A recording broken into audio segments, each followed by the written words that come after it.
अस्सलाम वालेकुम दोस्तों, पाकिस्तान टीम के साबिक कप्तान शाद खान अफरीदी ने पाकिस्तान टीम के ये 5 खिलाड़ियों के नाम जारी कर दें जो कि T20 वर्ल्ड कप 2020 जितवा सकते हैं। तो वो कौन से खिलाड़ी होंगे, आइए आप लोगों को इस वीडियो में बताते हैं। लेकिन उससे पहले अगर आपने अभी तक चैनल को सब्सक्राइब नहीं किया तो बराए मेहरबानी फ्री में चैनल को सब्सक्राइब कर दें और साथ लगी बेल आइकन जरूर इनेबल कर देनी है ताकि आप लोगों को क्रिकेट से जुड़ी हर खबर सबसे पहले मिलती रहेगी। चलिए दोस्तों, बगैर किए आपका कीमती वक्त ज़ाया किए आपको बताते चलें कि शाद खान अफरीदी जो कि पाकिस्तान टीम के ज़बरदस्त ऑलराउंडर थे, तो उनका ये कहना है कि अगर पाकिस्तान टीम को T20 वर्ल्ड कप जीतना है तो पाकिस्तान टीम को ये 5 खिलाड़ी पाकिस्तान टीम में शामिल कर लेने चाहिए।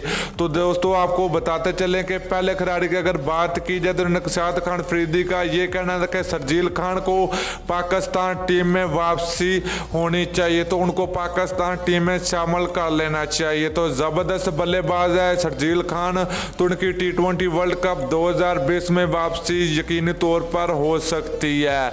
तो इसके अलावा शाद खान अफरीदी ने दूसरे खिलाड़ी का हैदर अली है जो कि PSL 5 में उन्होंने बहुत ही उम्दा परफॉर्मेंस दी है, तो इनको पाकिस्तान टीम में शामिल कर लेना चाहिए। तो तीसरे खिलाड़ी की अगर बात की जाए तो वो कामरान अकमल है जो कि पाकिस्तान टीम के ज़बरदस्त विकेट कीपरी भी रह चुके हैं, वो खतरनाक बल्लेबाजी भी कर चुके हैं, तो उनकी भी पाकिस्तान टीम में वापसी होनी चाहिए T20 वर्ल्ड कप 2020 में।